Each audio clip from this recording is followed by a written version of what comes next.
राजाधिराज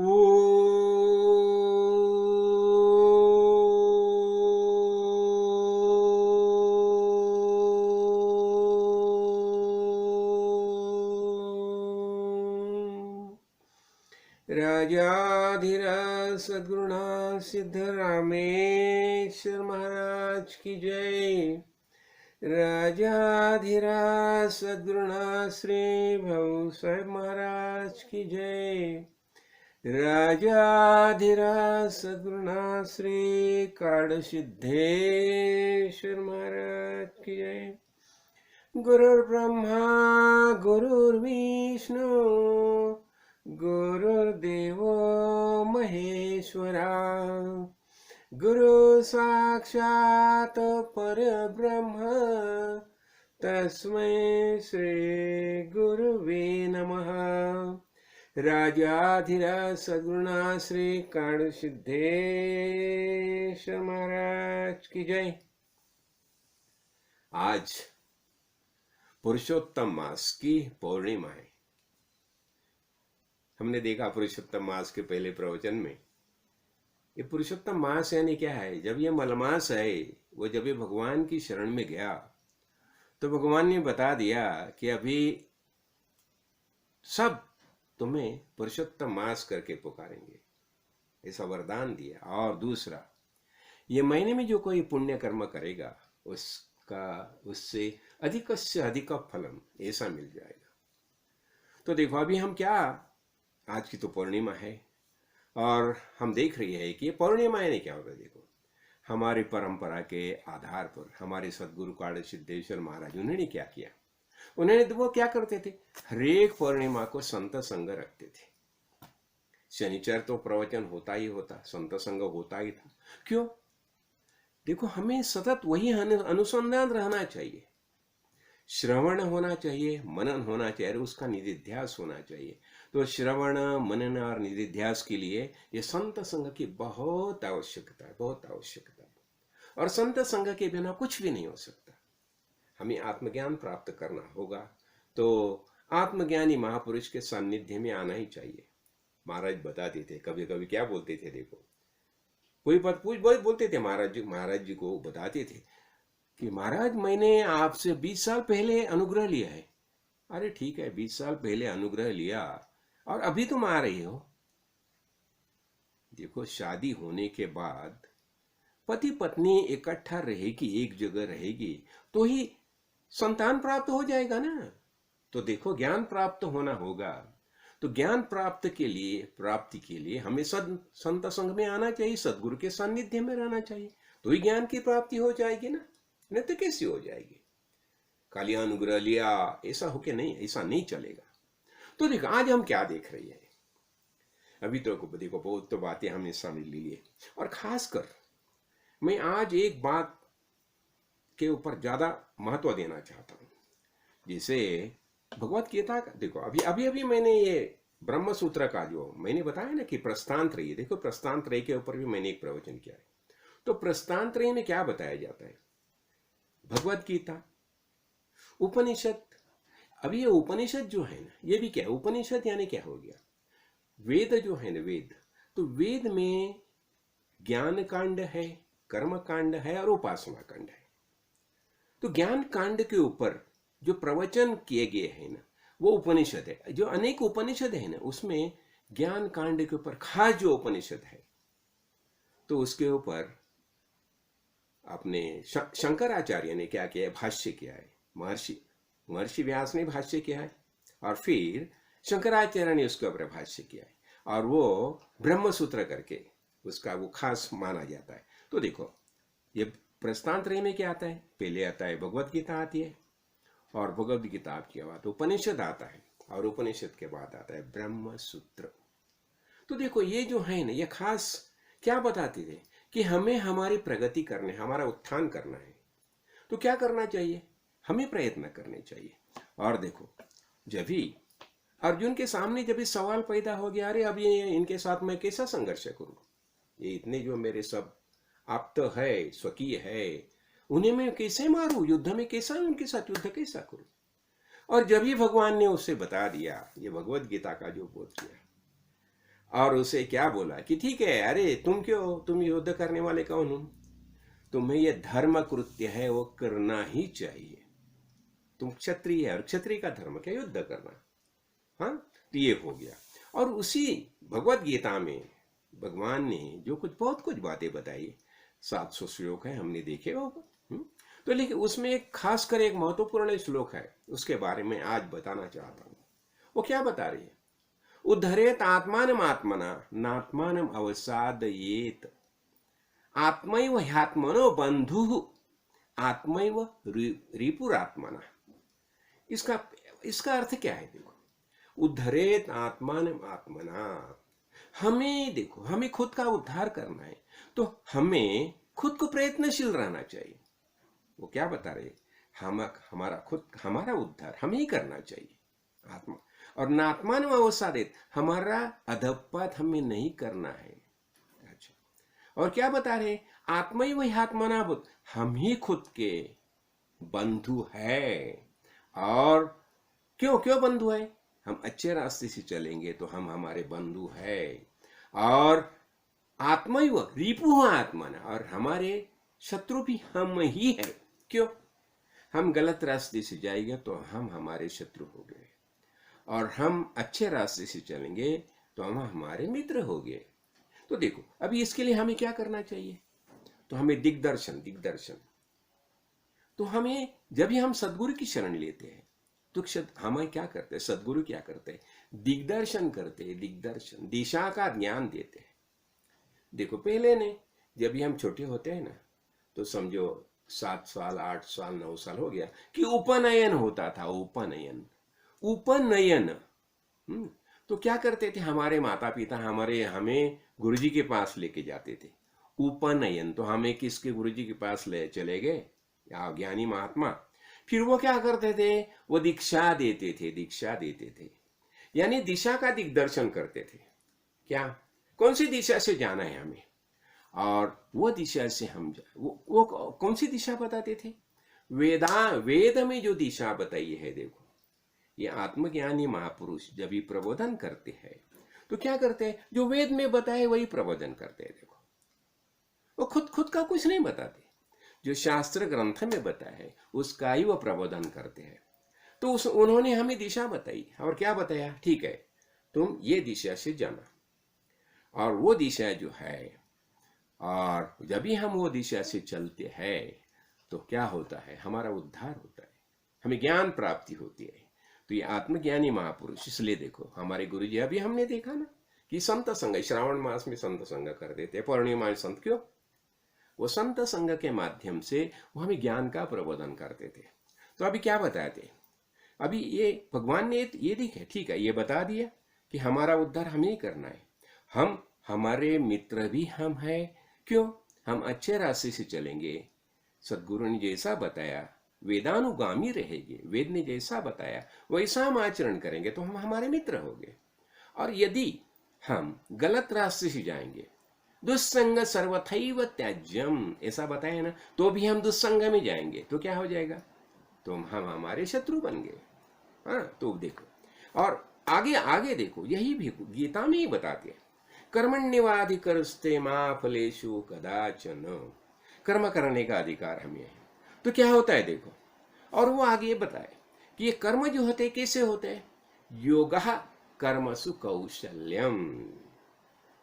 तो योग क्या है, योग यानी क्या, जब भी हम सदगुरु के सानिध्य में रहते हैं ना, हमारा सदगुरु के साथ जब योग होता है, योग यानी जुड़ जाते हैं हम, तो कर्म कैसे करने चाहिए, वो कर्म के बारे में जो कौशल्य जो है, कुशलता जो है हमारे अंदर निर्माण होती है। हाँ, फिर अभी क्या होता है, देखो, ये अनेक प्रकार के जो कर्म है हम करते रहते हैं, तो उसमें क्या होता है, देखो, कर्म क्या कौन से रहते हैं, नित्य कर्म रहते हैं, हम सुबह उठने के बाद नित्य कर्म करते होते हैं। फिर नैमित्तिक कर्म होते हैं, कुछ ना कुछ निमित्त के कारण कर्म हम करते हैं। फिर क्या होता है, काम्य कर्म, हमें कुछ चाहिए, हमारी कुछ कामना है तो हम काम्य कर्म करते हैं वो हिसाब से। और फिर कभी हमारे हाथ से कुछ गलत कार्य हो गया तो हम प्रायश्चित्त कर्म करते हैं। क्यों, जो प्रत्यय पाप जो लग गया है उसके छुटकारा पाने के लिए हम प्रायश्चित्त कर्म करते हैं। हो गया। फिर क्या होता है, देखो, अब ये शुद्ध कर्म, अभी क्या होता है, हमें शुद्ध कर्म करना चाहिए। तो शुद्ध कर्म कभी होते हैं जब भी हम, देखो शुद्ध कर्म है, अभी हम जो कुछ कर रहे हैं ये शुद्ध कर्म है। एक टाइम ऐसा हो गया, हम आज से गोरेगांव मठ में मेरा प्रवचन चालू था, तो मैंने बता दिया कि अपना ज्ञानेश्वर माउली की जो वो भी है ना, पुण्यात्म के पापे स्वर्गा जाइजे, पापात्म के पापे नरका जाइजे, माते पाविजे ते शुद्ध पुण्य। क्या बताया, देखो जब भी गलत कर्म करेंगे तो नरक प्राप्ति हो जाएगी, और काम्य कर्म करेंगे तो स्वर्ग भी प्राप्त हो जाएगा। देखो ना, स्वर्ग की प्राप्ति करना होगा तो काम्य कर्म के कारण हमें स्वर्ग प्राप्ति होती है, तो स्वर्ग प्राप्ति हो जाएगी, तो स्वर्ग हो जाएगा। और जो शुद्ध कर्म यानी जब हम संत संग में आते हैं, तो महाराज ने मुझे बता दिया, अरे बताओ कौन से शुद्ध कर्म। फिर गुरुजी बोले, स्वामी बोले, अब भी हम जो कर रहे हैं ना यहाँ बैठ के, ये शुद्ध कर्म हो गया। और ये शुद्ध कर्म से क्या होता है, हमें आत्मज्ञान प्राप्त होता है। देखो माते पाविजे, मुझे मेरी प्राप्ति होती है, वही शुद्ध कर्म हो गया। तो हो गया, तब ये कर्म के बारे में हम खास कर देख रहे हैं। तो अभी क्या होता है, देखो आजकल ऐसा हो गया है। फिर भागवत में भी बताया है, क्या बताया है देखो उसमें, कि कर्मणा जायते जंतु कर्मण्येव विलीयते, सुखम दुखम भयम क्षेमम कर्मण्येव अभिपद्यते। देखो हमारा जन्म हो गया, कैसा हो गया, कर्म के कारण हम देह धारण करके भूतल पर आए ना। देखो हम सबको अभी मनुष्य जन्म मिल गया, क्यों, नरदेह की प्राप्ति कभी होती है, जब भी पाप पुण्यम समम कृत्वा नर योनिषु जायते, जब भी पाप पुण्य दोनों समान होते हैं तो ही मनुष्य देह का प्राप्त होता है। नहीं तो तिर्यक्तम तामसा यान्ति, तमोगुण ज्यादा हो जाएगा तो हम तिर्यक योनि में जाएंगे, हाँ, और अच्छे कर्म हो जाएगा तो हम ऊपर स्वर्गलोक में चले जाएंगे। तो ये कर्म का विधान किसके हाथ, हमारे हाथ में, इसलिए बताया कर्मणा जायते जंतु, वो कर्म के कारण हम देह धारण कर गया। देखो ये जीव जो है ना, जीव कैसा होता है, ये जीव जो है ना, जीव अनादि है, जीव अनादि है।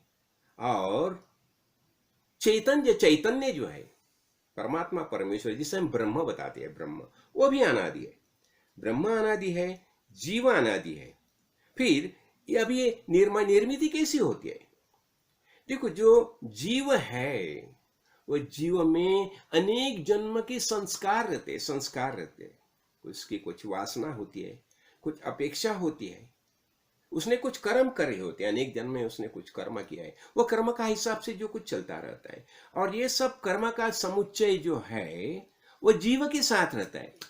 और जीव के साथ कहाँ रहता है, देखो ये स्थूल देह तो चला जाता है, सूक्ष्म देह और कारण देह, तो ये कारण देह के अंदर ये सब मौजूद रहता है। कारण देह में ये अनेक वासना जो है, कर्म का जो विपाक जो है, कर्म सूत्र है, वो कारण देह में रहता है। और वो कारण देह में जो ये सब कर्म का जो भाग रहता है, अब उसके आधार से देखो ये जन्म लेना भी कैसी बात होती है। देखो ये जीव जो है ना, ये जो जीव में अनेक जो कर्म के अनुसार जो कर्म समुच्चय जो उसमें मौजूद है, तो उसके आधार से ये चेतन है, चैतन्य जो है, चेतना, तो चैतन्य जो है तो उसका दोनों का आधार होता है, दोनों के आधार से जीव जन्म लेता है। तो इसलिए बताया कर्मणा जायते जंतु। अच्छा, जो जन्म लेता है उसे जंतु बताया, क्यों, संस्कारेण द्विज उच्यते, जब यह सदगुरु की शरण लेता है और सदगुरु जब भी उसे आत्मज्ञान का बोध करते, प्रबोधन करते हैं, जब भी वो क्या होता है, इसलिए वो द्विज यानी दूसरा जन्म हो गया, और वो ज्ञान का अधिकारी हो गया। तो ज्ञान का अधिकारी होने के लिए सदगुरु की शरण लेनी चाहिए। देखो तो इसलिए क्या बताया, कर्मणा जायते जंतु। और देखो जन्म कैसा हो गया, कर्म के कारण गया, और कर्मणि एव विलीयते।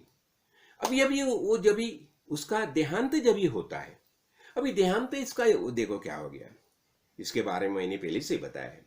जब भी महाभारत युद्ध की अभी शुरुआत होने वाली थी, तो धृतराष्ट्र ने विदुर को पूछा, अरे विदुर अभी तो युद्ध होने वाला है, और युद्ध होने वाले युद्ध में अनेक धाराशायी होने वाले हैं।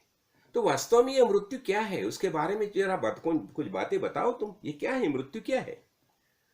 तो अभी क्या हो गया, देखो विदुर ने क्या किया। विदुर जानता था, लेकिन विदुर ने खुद जवाब नहीं दिया। उसने क्या किया, सनक सनंदन को प्रार्थना किया, और वो सनंद वहां सनातन आ गए। ये ब्रह्मदेव के मानस पुत्र है ना, चार, सनक सनंदन सनातन और सनत कुमार। तो सनत कुमार वहां आ गए, मौजूद हो गए, वह उपस्थित हो गए।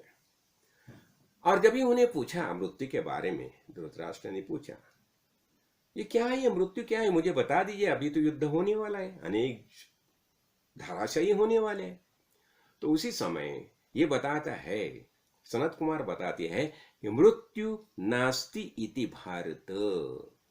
भारत यानी धृतराष्ट्र, अरे धृतराष्ट्र, मृत्यु नहीं है, मृत्यु है ही तो क्या, तो सब देह छोड़ के जाते, इसका क्या है। तो उसने बता दिया, जो प्रमाद जो है ना, प्रमाद यानी गलत चीज, गलत बातें जो होती है, हाँ, तो प्रमाद यही मृत्यु है। यानी हम खुद को समझते हैं, जो अज्ञानी जो है, अज्ञानी शरीर छोड़ना यानी मृत्यु मानता है, लेकिन मृत्यु है ही नहीं है, खाली उसमें देह में जीवात्मा आ गया, चला गया। अच्छा, जब ये चला जाता है, वो भी कैसे जाता है, वो भी हम समझ लेंगे।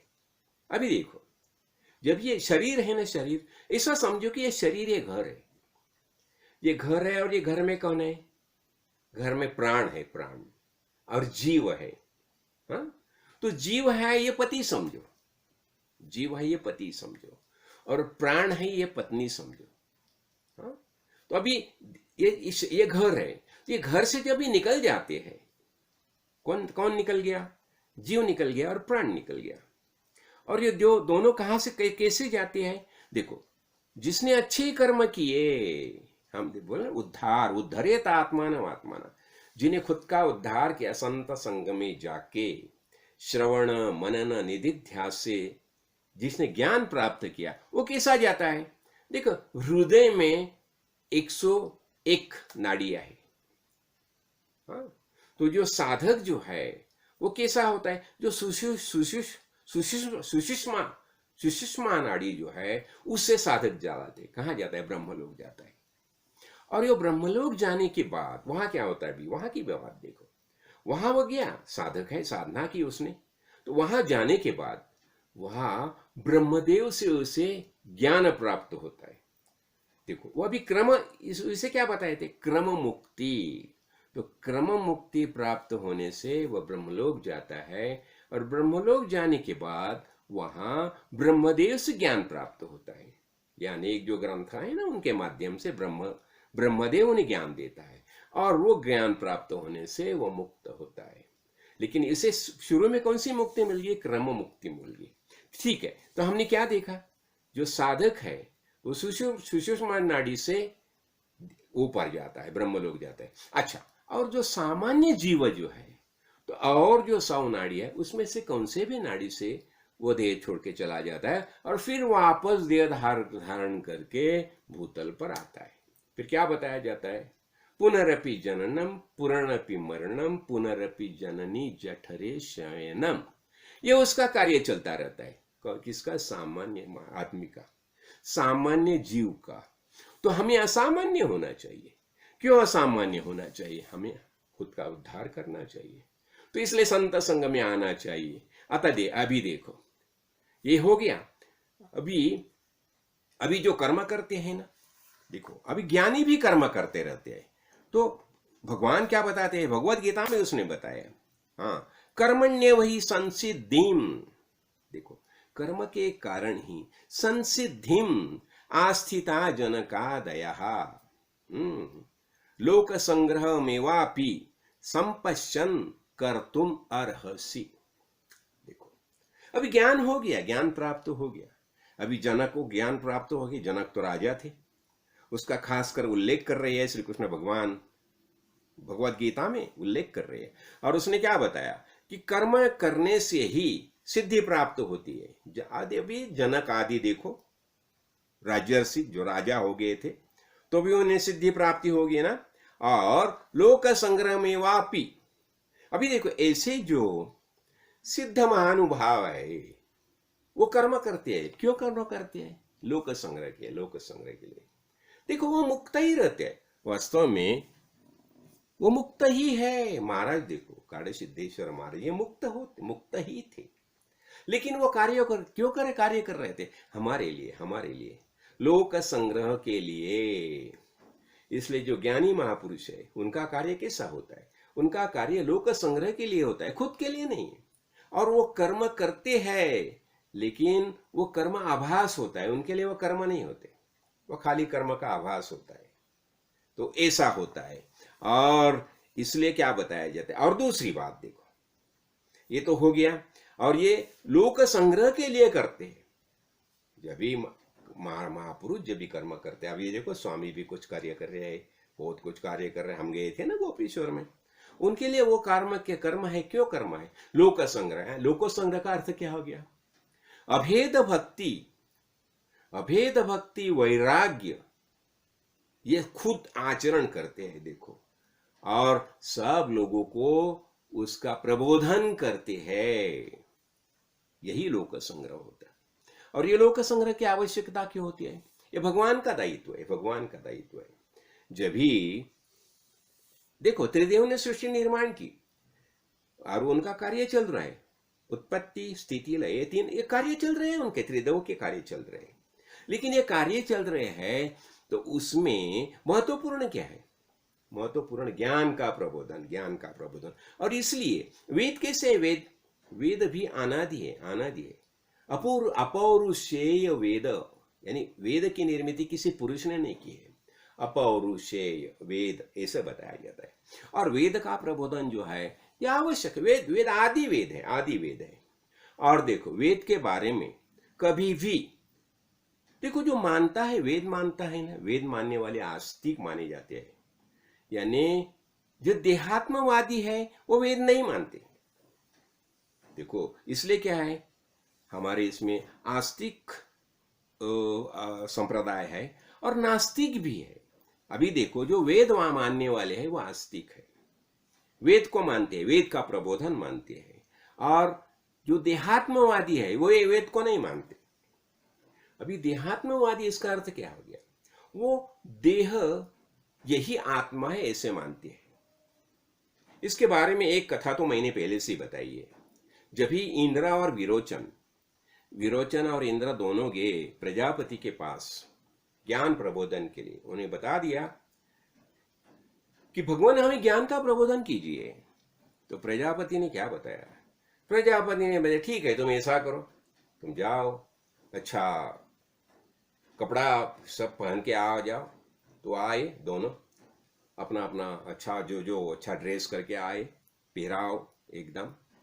और उन्हें बता दिया, ठीक है, वो अभी ये तुम्हारा प्रतिबिंब, जल के अंदर तुम्हारा प्रतिबिंब दिखाई देता है ना, वही आत्मा है। हो गया।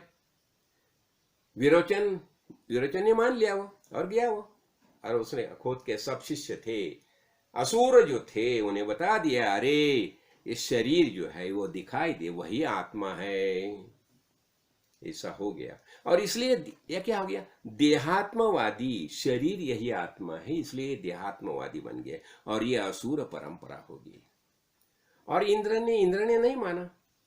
इंद्र बोला, यार ये शरीर तो नाशवंत है, ये कैसा आत्मा हो जाएगा?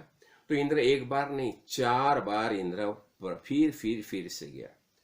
फिर स्थूल देह के बारे में बताया, सूक्ष्म देह के बारे में बताया, कारण देह के बारे में बताया, और महाकारण देह के बारे में बताया। ऐसा प्रजापति ने उसे 100 साल तक आने को मजबूर किया और आत्मज्ञान का प्रबोधन किया। तो यही इसलिए ऐसा होता है। इसलिए हम क्या बताते हैं, हमें खुद का उद्धार करना होगा तो क्या करना चाहिए? देखो, अभी बताया, जब भी प्रजापति ने बताया, ठीक है यही आत्मा है करके, लेकिन इंद्र ने सवाल पैदा किया ना, ये कैसा हो सकता है? शरीर तो नाशवंत है। हाँ, तो ऐसा देखो, हमें भी कोई बताते हैं, जब भी कुछ ही प्रबोधन करते हैं, तो हमारे दिमाग में भी एक कुछ ऐसी शंका आशंका आनी चाहिए। और हमारी जो कुछ शंका आशंका होगी तो उसका निवारण हमें जाके करना ही चाहिए, उसके ऊपर हमें सवाल निर्माण करने चाहिए। चिंतन निर्माकरण यते। इसलिए क्या होता है, देखो हम सुनते हैं। देखो प्रजापति ने जो बताया, इंद्र ने भी सुना और विरोचन ने भी सुना, और विरोचन ने सुना, वो मान्य किया। लेकिन जब भी हम कुछ बातें सुनते हैं तो उसके ऊपर हमारा मनन होना चाहिए। श्रवण सुना, लेकिन मनन, हाँ कैसा शरीर, कैसा आत्मा हो सकता है, वो तो नाशीवंत है, किस कुछ साल के बाद छूट जाएगा, तो कैसा आत्मा हो सकता है। तो हमें इसलिए क्या होना है, इसलिए जो सुना है उसके ऊपर हमें चिंतन करना चाहिए, सोचना चाहिए। तो इसलिए श्रवण तो सुना हमने, जो कुछ बताया सुन लिया, लेकिन उसके ऊपर जब हम चिंतन करते हैं तो हमारी सब आशंका, विपर्वाय है, सब नष्ट होने चाहिए। और यह सब नष्ट होने के लिए हमें क्या करना चाहिए, हमें बारंबार उसके ऊपर सोचना चाहिए। तो देखो क्या होता है, जो अनेक बातें हम सुनते हैं ना, तो हमारे सामने क्या होता है, संशय निर्माण होता है। देखो एक अज्ञान प्रतिबिंब होता है, अज्ञान, पता नहीं हमें क्या है, ठीक है, अज्ञान प्रतिबिंब। अभी प्रतिबिंब बंधक कितने रहते हैं, देखो एक संशय प्रतिबिंब रहता है, संशय निर्माण होता है, ये कैसा हो सकता है, संशय आना चाहिए ना। फिर विपरीत भावना रहती है, हाँ, और फिर विपर्याय, कुछ भ्रम निर्माण होता है। देखो अंधेरे में हमने देखा, रज्जू देखा हमने अंधेरे में, और लगा अरे बाप रे ये सर्प है, हाँ सर्प है ऐसा लगा ना हमें, तो ये क्या हो गया, विपरीत भावना होगी, भ्रम निर्माण हो गया। तो जब ही हम टॉर्च प्रकाश में देखते हैं, पता चला रही है तो सर्प नहीं है, ये तो रज्जु है, हाँ, तो रज्जु का ज्ञान हो गया हमें। तो इसलिए हमें देखो हमारे दिमाग में संशय निर्माण होना ही, सोचना ही चाहिए हम। और इसलिए क्या होता है, देखो हमें श्रुति का आधार लेना चाहिए। श्रुति ग्रंथ जो है ना, श्रुति ग्रंथ है तो श्रुति, और फिर युक्ति से देखना चाहिए। अभी देखो हमने देखा, अभी सामने जो ये ना वनराई दिखाई, पर्वत दिखाई रहे ना, जंगल दिखा रहे हैं, नैना रेंज दिखाई रहे, वहां देखा हमने, तो वहां से धुआं देख लिया हमने, धुआं निकलता। तो धुआं निकलता है, इसका अर्थ क्या हो गया, हमने ऐसा अर्थ किया कि धुआं निकल रहा है, इसका अर्थ नीचे अग्नि है, ऐसा हम अनुमान लगाया, अग्नि है करके अनुमान लगाया ना। और दूसरा क्या हो गया, हमारा खुद का अनुभव क्या है, देखो, और कोई बता देगा अरे नहीं ये तुम्हारा अनुभव है लेकिन वैसा नहीं है, तो हम नहीं मानेंगे, क्यों, हमारा खुद का अनुभव नहीं, ऐसा नहीं। कोई बताएगा कि अरे नहीं ये जल है ना, ये ठंडा है, तो हम उंगली डाल के देखेंगे ठंडा है या गर्म है, हाँ, फिर वहां ठीक है, फिर हाँ ठीक है ये ठंडा है। तो इसलिए क्या होता है, ये सब जो बात है, तो हमें ये सब ज्ञान दृष्टि से देखने चाहिए। हमें खुद का उद्धार करना चाहिए ना, तो खुद का उद्धार करने के लिए हमें हर एक चीज उसका खुद का अनुभव क्या है, हमारी प्रतिक्रिया क्या होनी चाहिए, तो ये सब ऐसे देखना चाहिए। तो और क्या होता है, देखो हमें अभी क्या होता है, अनेक कर्म करते हैं हम शुद्ध, देखो सुबह उठने के बाद हम गायत्री मंत्र का जप करते हैं, सूर्य भगवान का जप करते हैं, ओम नमः शिवाय, ओम भूर्भुवः स्वः तत्सवितुर्वरेण्यं भर्गो देवस्य धीमहि धियो यो नः प्रचोदयात्। यह भी गायत्री मंत्र का जप किया, फिर हम सूर्य को आर्घ्य देते हैं, हाँ, बाकी स्नान हम पूजा अर्चना सब करते हैं, हाँ, इतना ही नहीं, हम गायत्री इसका शिव के अनेक स्तोत्र है उनका पठन करते हैं।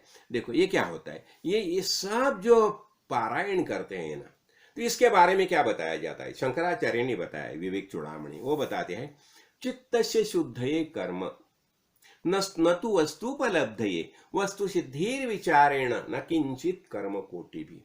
अंतःकरण की शुद्धि के लिए कर्म करते हैं हम जो कर्म करते हैं ना अनेक। और देखो ना, हम पंच महायज्ञ भी देखे ना, पंच महायज्ञ हम करते कि नहीं, क्यों करते हैं, पंच महायज्ञ के बारे में मैंने बहुत बार बताया है। ये पंच महायज्ञ बहुत महत्वपूर्ण माने जाते हैं, और ये पंच महायज्ञ हमें करने ही चाहिए, हाँ। तो उसमें क्या आता है, पंच यज्ञ ने देखो, अध्यापनम ब्रह्म यज्ञश्च पितृयज्ञश्च तर्पणम होमो दैव बलिर्भोक्तो नृयज्ञो अति पूजनम। देखो अब ये कर्म कर रही है, हमें कर्म करना है, और पंचम आएगी तो बहुत महत्वपूर्ण है। तो उसमें क्या, अध्यापनम। देखो अनेक ग्रंथ जो है ना, अनेक ग्रंथ, कोई ना कोई उसका अध्यापन करना चाहिए ना।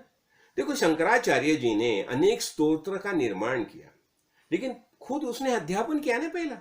तो अध्यापनम, उनके पिताजी से अध्यापन किया, उसके पूर्व जन्म में उन्हें अध्यापन किया था। तो आइए देखो, ये अध्यापनम हो गया।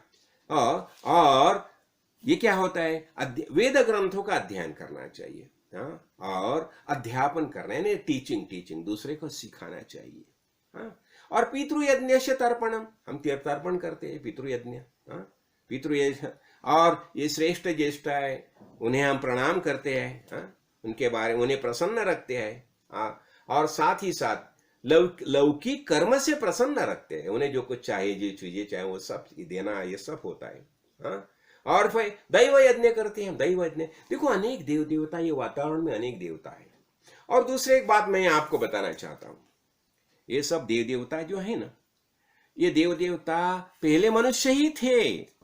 ये देव देवता मनुष्य से कुछ अलग नहीं थे, ये उनके माता पिता ऐसे तो मानव ही है। हाँ, तो हम देखते हैं ना, देखो अभी ये श्री कृष्ण भगवान और राम प्रभु श्री कृष्ण भगवान, इनके बारे में हम बहुत बातें करते हैं ना। हाँ, तो लेकिन क्या होता है, देखो राम प्रभु के माता पिता मानव ही थे ना। हाँ, श्री कृष्ण भगवान के माता पिता मालूम ही थे, फिर वो अवतारी कैसे बन गए, उनके कर्म से अवतारी बन गए। देखो, और इसलिए, और दूसरा क्या होता है, एक क्षत्रिय जो है ना, क्षत्रिय, तो क्षत्रिय की उत्पत्ति कैसे होगी। हाँ, भगवान ये विराट पुरुष है, संपूर्ण विश्व एक विराट पुरुष है, तो उसके बाहुओं से हुई है किसी क्षत्रिय की। तो इसलिए सभी व्यक्ति को क्षात्र क्षात्र क्षात्र धर्म का अनुपालन करना चाहिए। देखो क्या होता है, अभी राष्ट्र रक्षक देव के रूप में सर्वाधिक ख्याति इंद्र की है। देखो इंद्र की ख्याति सर्वाधिक है, इंद्र को माना जाता है ना। और दूसरा क्या होता है, और इसके कारण क्या है, तो इसके पीछे युद्ध में यह असीम पराक्रम दिखाते थे। इंद्र ने असीम पराक्रम दिखाया, और इतना ही नहीं, अनेक असुरों का संहार किया उसने।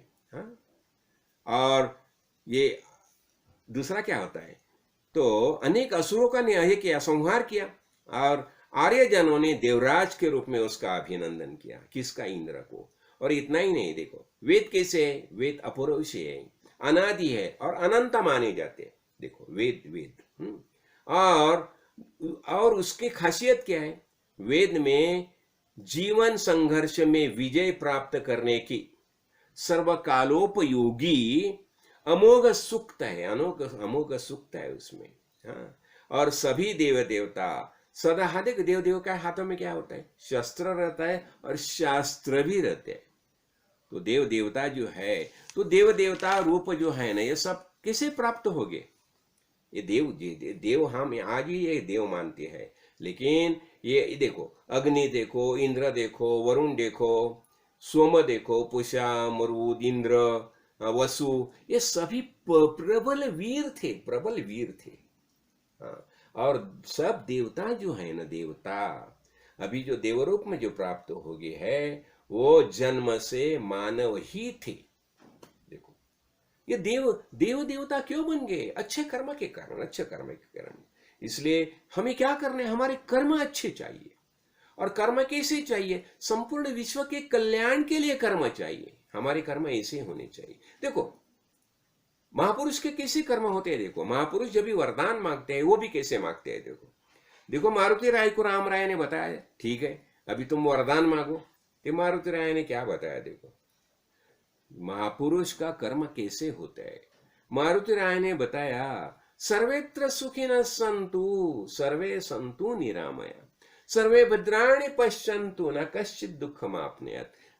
यानी क्या किया, संपूर्ण विश्व के लिए, विश्व के कल्याण के लिए उसने वरदान मांगा, खुद के लिए कुछ नहीं मांगा।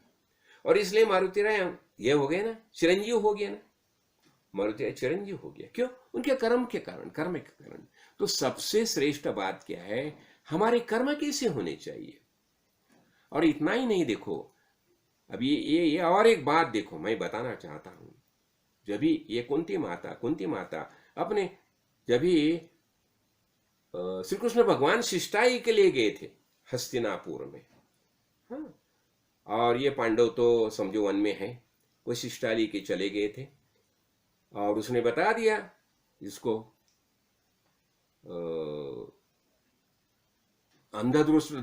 धृतराष्ट्र को कि तुम खाली 5 गांव दे दो पांडव को, ये युद्ध नहीं होगा। लेकिन उसने, दुर्योधन ने क्या बताया, ये उंगली के ऊपर रहेगा ना, ये उतनी भूमि देने के लिए मैं तैयार नहीं हूं। तो ठीक है, अभी युद्ध तो होने वाला है। और जब ही श्री कृष्ण भगवान कुंती बुआ से मिलके जब ही निकल रहे थे, तो कुंती बुआ ने क्या बताया उससे क्या बता दिया देखो, और उसको वो संदेश भेजती है श्री कृष्ण के साथ। तो कौरवों की भरी सभा में मेरी पुत्र वधु द्रौपदी को जो अपमान सहन करना पड़ा, उसे स्मरण करके कौरवों के साथ युद्ध करो। क्षत्रिय के लिए धर्म युद्ध से बढ़कर और दूसरी कुछ बात है ही नहीं है। तुम क्षत्रिय हो, और क्षत्राणी जो पुत्र को जन्म देते हैं, क्यों जन्म देती है? अन्याय के विरुद्ध संघर्ष करने की प्रेरणा तुम्हें होनी ही चाहिए। और धर्म युद्ध में हमेशा जीत किसकी होती है? जिसके साथ धर्म होता है उसकी जीत होती है। इसलिए तुम्हें युद्ध करना ही चाहिए, ऐसा कुंती माता उन्हें संदेश भेजती है। और साथ साथ उसे यह भी बताती है कि उन्हें बताओ, देखो महाभारत में एक विदुलाख्यान करके एक बहुत बड़ा उपाख्यान आया है। तो उसमें भी क्या है, विदुला ये माता जो है ना, तो विदुला उसका बेटा जो है संजय, तो उसका क्या होता है, सिंधु राज्य से उसका पराभव होता है और वो घर में आता है, कुछ ये करता है, एकदम नाराज है। तो उसे ये विदुला बताती है, उसकी माता बताती है, उसका जो विदुला आख्यान बहुत बड़ा महत्वपूर्ण आख्यान है, और बताती नहीं तुम्हें युद्ध करना ही चाहिए, नहीं तो मैं तुम्हें पुत्र मानने के लिए तैयार नहीं हूं। और अनेक बातें समझाती, शास्त्रानुकूल बातें समझाती है। और ये सब शास्त्रानुकूल बातें समझाने से फिर संजय युद्ध के लिए तैयार होता है। फिर देखो उसमें भी उसने बहुत बातें बताई, युद्ध कैसा होना चाहिए। और इतना ही नहीं, देखो युद्ध की जो नीति जो है, राजनीति है, युद्ध क्या, शत्रु की कैसे बातें के देखना चाहिए। अभी देखो एक बात मैं समझाना चाहता हूं, जब भी ये रावण जो था ना, रावण बहुत बुद्धिमान था, और वो रावण ने जब भी वो समय क्या किया था, देखो वहां रावण था, फिर यहाँ वाली था, फिर दंडकारण्य में ये थी ताटिका थी, उसके सुबाहु मारीच इसके बेटे थे, ये यहाँ मुल्कासुर था, सहस्रार्जुन था, तो फिर मधुदैत्य था, मधुदैत्य उसका बेटा था। और ऐसा देखेगा तो अयोध्या से लेके रामेश्वर तक पूरा परिसार, लंका तक सब असुर परंपरा के अधीन था। और ये असुर परंपरा का संहार करने के लिए वो जमाने में राम प्रभु का अवतार हो गया है, और उसने राम प्रभु ने सब बातें की है लेखो, यानी वैदिक परंपरा का पुनरुत्थान करने के लिए सब कार्य जो है वो राम प्रभु ने की है।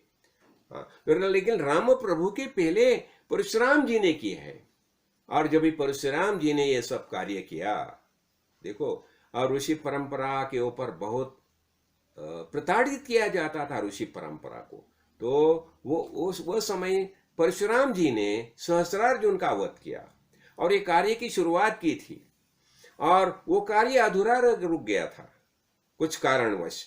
तो वो जब भी परशुराम ने खुद का धनुष्य जब भी राम जी को सौंपा, उसे लगा कि नहीं, अभी कोई ना कोई मेरा कार्य चालू रखने वाला आगे आ गया है, और राम प्रभु के हाथ में वो सब कार्य दिया है, और वो सब कार्य राम प्रभु ने किया है।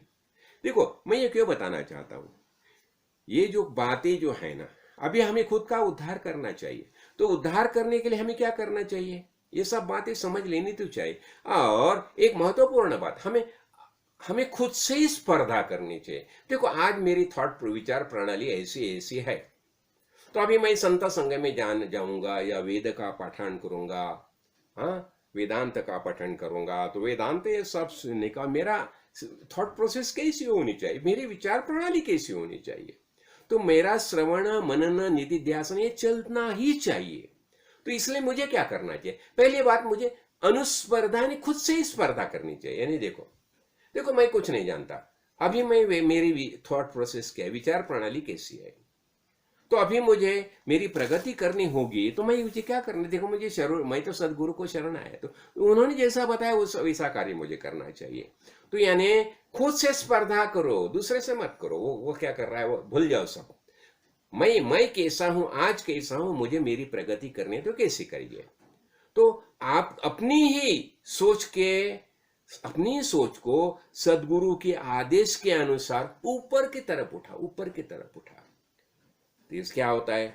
और आत्मविश्वास बढ़ाओ, धैर्य से जियो, धैर्य से जियो। और एक बताया जाता है ना, अभी अभी क्या बताए, ईक्यू बोलता है, इंटेलेक्चुअल क्वोशंट बताया जाता है। तो इंटेलेक्चुअल क्वोशंट जो हमारा जो है वो बढ़ाना चाहिए। कैसा बढ़ाएगा? तो उसमें हमें अच्छे ग्रंथ का स्वाध्याय करना चाहिए, हाँ, संत संग में जाना चाहिए, हमारे गुरुजी ने जैसा वैसा बताया वैसा आचरण करना चाहिए। ये सब बातें, ये सब हमारे अखत्यारी में है। तो श्रवण करना चाहिए, मनन करना चाहिए, निधिध्यास। और फिर क्या होता है, ये तो हो गया। और देखो कुछ कुछ बातें ऐसे, इमोशनल क्वोशंट, कभी कभी हम मानसिक दृष्टया कुछ विकलांग हो जाते हैं, तो हमारा वो भाव कैसा होना चाहिए? तो इसलिए हमने बताया ना, इसके पहले हमने देखा ना, अहंकार और ममकार के बारे में हमने देखा है। तो हमारा अहंकार जो है, अहंकार किस बात का होता है? बॉडी और माइंड के बारे में अहंकार रहता है हमें। और ममकार किस बारे में रहता है? मेरा पोजीशन क्या है, प्रोफेशन क्या है और परिवार क्या है, इसके बारे में ममकार रहता है। तो हमें ये अहंकार और ममकार कम करना चाहिए। और ये कम करने से क्या होता है, हमारी शास्त्र में रुचि बढ़ जाएगी।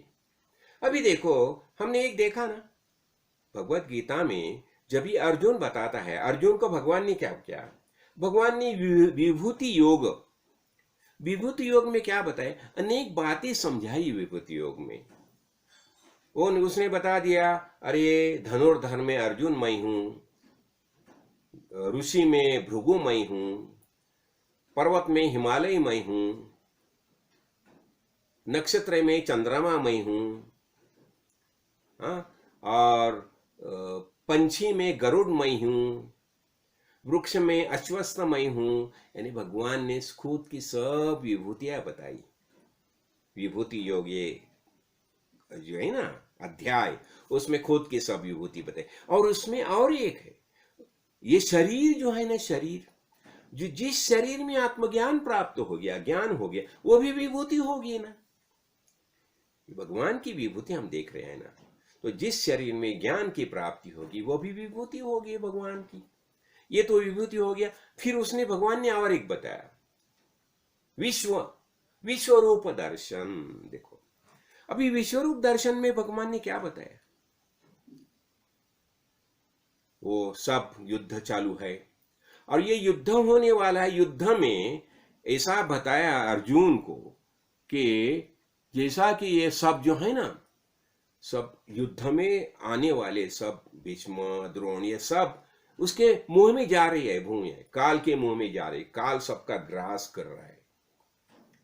तो भगवान बता रहे हैं, अरे निमित्त मात्रम भव सव्यसा, तुम खाली निमित्त बनो। ये सब जो है ना, काल रूप मैंने सबको ग्रास किया है, सबका ग्रहण किया है, सबका संहार किया है। देखो इसमें क्या बताया। और जब ये अर्जुन डरता है वो देखने के लिए, तो बोलता है अरे डरो मत, यही मेरा वास्तविक रूप है, ये देखो। इसलिए तुम्हें विभूति दर्शन करना होगा ना, तो जाओ। हाँ ठीक है, अच्छी अच्छी बातें है, कश्मीर में जाओ, वहां का निसर्ग देखो, हिमालय में जाओ, बद्री में जाओ, केदार में जाओ, वहां का सब माहौल देखो, वहां का सब भक्ति विक्ति देखो। और उसी समय युद्ध में जाओ, जहां अभी यूक्रेन युद्ध चल रहा है ना, वहां भी देखो कैसा क्या होता है। और अभी अभी देखो, अभी बहुत बहुत बाढ़ हो रही है और नदी को तूफान आ रहा है, नदी का जलस्तर बढ़ रहा है। अनेक घर जो है, नदी के बाजू में घर है, पूरे घर के घर बहा जा रही है, अनेक गाड़ियां बहा जा रही है। हाँ देखो, अनेक घर बहा रही है, अनेक लोग मृत्यु पड़ा सब हो रही है अनेक लोगों की। वो भी देखो, वो भी विभूति योग हो गया ना, नहीं वो भी विश्वरूप हो गया ना। इतना ही नहीं, हॉस्पिटल में जाओ, वहां आईसी यूनिट में जाओ, वृद्धाश्रम में जाओ, वहां भी देखो, ये सब विश्वरूप दर्शन हो गया। ये सब भगवान है, सारे ईश्वर में भगवान ही माना है। संपूर्ण सृष्टि का निर्माण भगवान ने किया है और संपूर्ण सृष्टि का विलय भगवान में होना है। फिर हम कौन है? चिदानंद रूप शिवोहम शिवोहम, चिदानंद रूप शिवोहम शिवोहम, अहम निर्विकल्पी निराकार रूपी, विभूत्वा च सर्वत्र सर्वेन्द्रियाणाम, न चासंगतम नैव मुक्ति न मेया, चिदानंद रूप शिवोहम शिवोहम। अभी अभी हमने देखा ना, निर्वाण षटक देखा ना शंकराचार्य जी का। देखो ये सब बातें है, इसका अर्थ क्या है? संपूर्ण विश्व का वास्तविक रूप है, समझ लो। और वो जब भी ज्ञान तुम्हें प्राप्त हो जाएगा तो ये हो जाएगा ना, उद्धरेत आत्मानम आत्मना, खुद का उद्धार ही हो गया ना। हम ये हमारा उद्धार कर रहे हैं नहीं, क्या है? हमें शुद्ध ज्ञान प्राप्त करना है ना। तो इसलिए क्या होता है? ज्ञान निष्ठा, यानी जीवन ऐसा जो श्रवण मनन और निधिध्यासन में समर्पित है। ज्ञान निष्ठा होनी चाहिए ना। क्या फिर क्या है? यानी ऐसा जीवन कि जो श्रवण मनन और निधिध्यासन में समर्पित है, और कमिटमेंट टू वेदांत। वेदांत वेदांत तो वेदांत में क्या बताए? मैं आत्मा हूं, यही सत्य है, और मिथ्यात्व दर्शनम, बाकी जो सब मिथ्या बातें हैं वो मिथ्या समझ लो, और यही महत्वपूर्ण बात है ना। हाँ, तो मिथ्यात्व दर्शनम, जो मिथ्या है, यानी मिथ्या है क्या हो गया? व्यावहारिक सत्यत्व है उसमें, उसमें व्यावहारिक सत्यत्व है, लेकिन पारमार्थिक सत्यत्व नहीं है।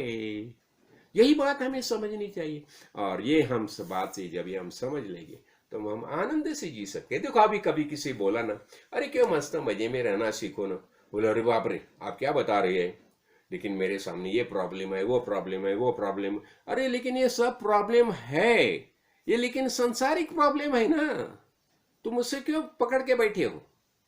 ये सब छोड़ दो। इसलिए हमने देखा ना, PORT, P यानी पोजीशन, O यानी ऑब्लिगेटरी ड्यूटीज, री means relations, and T means transaction. ये सब बातें भूल जाओ, अहंकार छोड़ो, ममकार छोड़ो, और खुद का उद्धार करो। और खुद का उद्धार करने के लिए एक ही बात, सबसे बड़ी बात एक ही है, हमें क्या करना चाहिए? हमें सदगुरु की शरण लेनी चाहिए। हाँ, फिर जब भी हम सदगुरु आत्मज्ञानी महापुरुष के संत संग में जाते हैं तो हमें क्या होता है? आत्मज्ञान प्राप्त होता है। हम खुद कौन, इसका ज्ञान होता है। और जब भी हमें खुद का ज्ञान होता है, फिर हम क्या बोलते? आना नहीं है, जाना नहीं। हाँ, और फिर हम बता सकते हैं, मयि एव सकलम जातम, मयि एव प्रतिष्ठितम, मयि सर्वम लयम याति, तद ब्रह्माहम अद्वयम। हो गया ना? क्या हो गया? ब्रह्मा कौन है? ये संपूर्ण विश्व का निर्माण कहां से हो गया? मयि एव सकलम जातम, सबका निर्माण मुझसे हो गया। मयि एव प्रतिष्ठितम, मुझ में सबका व्यवहार चल रहा है। और मयि सर्वम लयम याति, और ये मुझ में सबका लय होने वाला है, विलय होने वाला है, प्रलय होने वाला है। तो ऐसा सच्चिदानंद घन परमेश्वर परमात्मा मैं ही हूं, यही हमारा सबका निश्चय होना चाहिए। ये इसलिए बताया ना, पूर्णमदः पूर्णमिदं पूर्णात् पूर्णमुदच्यते पूर्णस्य पूर्णमादाय पूर्णमेवावशिष्यते। मैं पूर्ण हूं, पूर्णमदः, मैं पूर्णमिदं, यह सब पूर्ण ही, और पूर्ण से पूर्ण निकाल वही करेगा तो पूर्ण ही रहता है। देखो मेरु पर्वत है, कैसा मेरु पर्वत? स्वर्ण का मेरु पर्वत है, और सुवर्ण का मेरु पर्वत से एक इतना सुवर्ण लेगा तो भी सुवर्ण है, मेरु पर्वत ही सुवर्ण। वैसे हम कौन है? सच्चिदानंद घन परमेश्वर परमात्मा, यही हमारा ही रूप है। यही हमारा ज्ञान दृष्टि पक्की हो जाए, यही सदगुरु काड़ सिद्धेश्वर महाराज से प्रार्थना। तो ओम महादेवाय विद्महे रुद्रमूर्ते धीमहि तन्नो शिव प्रचोदयात्। ओम परमेश्वराय विद्महे परतत्वाय धीमहि तन्नो ब्रह्म प्रचोदयात्। फिर हम कौन है? सच्चिदानंद घन परमेश्वर परमात्मा, यही हमारा ही रूप है, यही हमारा निश्चय हो जाएगा। अब ये पर पुरुषोत्तम मास है ना, तो पुरुषोत्तम मास की पूर्णिमा कैसी होगी? हाँ, देखो कैसा लगा आपको? यही है ना, यही ज्ञान है। ये सदगुरु की कृपा आशीर्वाद से हमारा ज्ञान का निश्चय पक्का हो जाए, यही सदगुरु भगवान से प्रार्थना। राजाधिराज सदगुरुनाथ श्री काड़ सिद्धेश्वर महाराज की जय। ओम तत्सत। सब विश्व में एक ही सरकार। सत श्री महाकाल, सत श्री महाकाल।